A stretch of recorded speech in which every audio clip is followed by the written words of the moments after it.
What is up, comic fan? Welcome to the Legion of Comics. I'm Mark, and today we're going to be taking a look ahead at new comic book day for August 31st. If you want to see what books made it to the Legion list and what you should consider picking up, don't go anywhere. Check this out.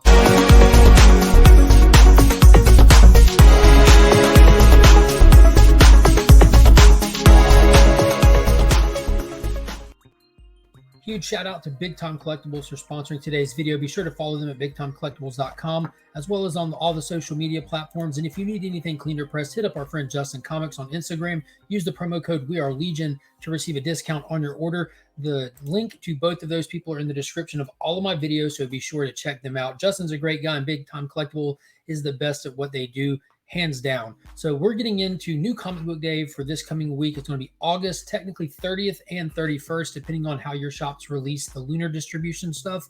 I'm lucky enough to get my DC books on Tuesdays. I know not everybody is, so let's just stick with the 31st. And first up on my list is going to be the Flash Annual for 2022. And this is supposed to be kind of diving in to Linda and Wally's relationship a little bit. We know that Linda's been working on a novel, and Flash and her are going to be going on some misadventures and focusing a little bit on that. Hopefully we'll get to see a little bit of Wally addressing the fact that she has powers now, find out if they're temporary or if it's going to be an ongoing theme now that she's empowered with the Speed Force as well. I'm excited to see how it goes. Jeremy Adams has been doing a knockout job writing Wally West as well as the extended Flash family, so I'm definitely excited for this. And if you're a big annual collector, there's also going to be a Wonder Girl annual by Jolie Jones focusing on Yara Flor. I'm still on the fence about picking that one up. I fell off of her little mini series, but I absolutely love the stuff that they did with her in Future State, from her own title to the crossover with John Kent. Such a great character. Just I don't want to miss out on anything spectacular with her. We'll see.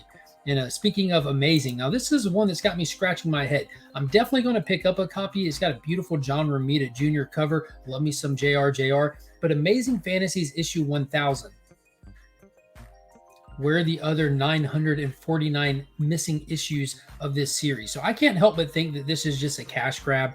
It's definitely not a 1000th issue. Collectively, Amazing Fantasies has only had 51 issues from its original run, a secondary run, a couple of one-shots along the way. So this is kind of just goofy that they're going to put out an issue and call it 1000, but needless to say, it's going to be one of your standard books where you have multiple creative teams coming in for telling multiple stories. So it's guaranteed to have some hits and misses along the way. But if you're a Spider-Man fan, I'm sure you can find some stuff that you're going to enjoy about this book. So be sure to pick it up. And with it being 1000th issue, they're probably going to have all kinds of variants and covers to choose from. I just absolutely love this JR cover, so I'll probably try to pick up a cover A for it. Next up, we are finally there. Philip Kennedy Johnson's epic saga for Clark Kent, aka Kal-El, and the whole War World. It's finally coming to a head with this issue number 1 for Superman War World Apocalypse. I believe this is just going to be a one-shot. I don't think it's got a follow-up issue or anything. It says it on the cover that it's the epic conclusion to the War World saga, and we know from that last issue of Action Comics that we're leading right in to the return of Kal-El.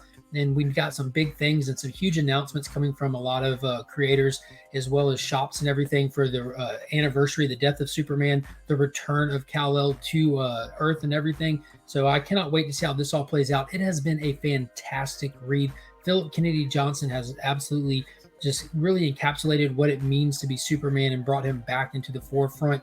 And I cannot wait to see how this plays out, and cannot even wait to get him back on Earth and get Philip Kennedy Johnson continuing his story there. And next up, this is a fun one right here. Forever Forward issue number 1 releases this coming Wednesday.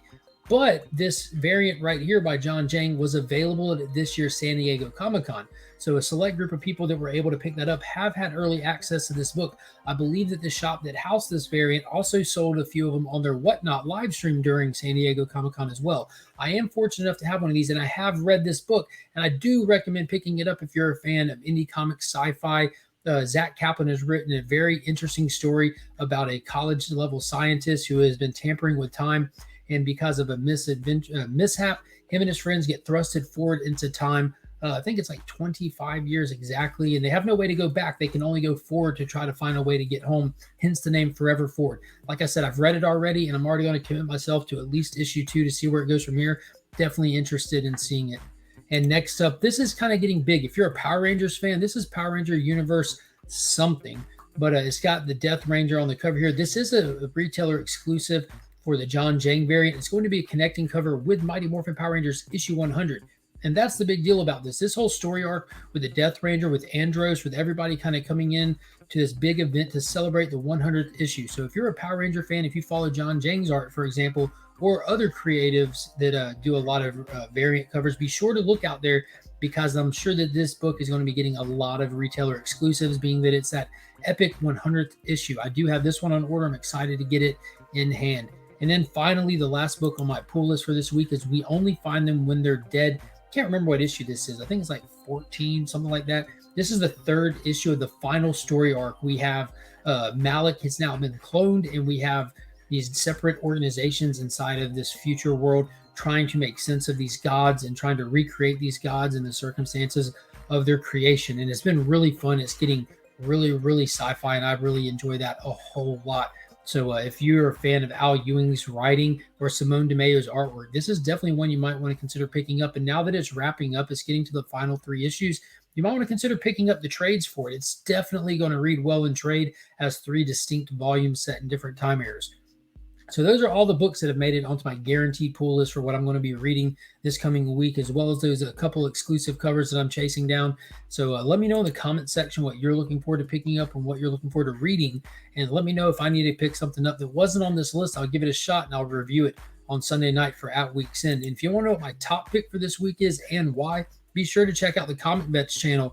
He and I do a collaborative video that posts on his channel every Sunday, where we both give you our top pick for the coming week, blind picks, and tell you why you should consider picking it up. And a huge shout out to my local comic shop, the Augusta Book Exchange. They're the keepers of my comics, the guardians of my pool box. You'll find no better customer service anywhere. If you're ever in the Augusta area, drop in, tell Paul and Donna I said hello. And until next time, guys, as always, I'm Mark, but we are Legion.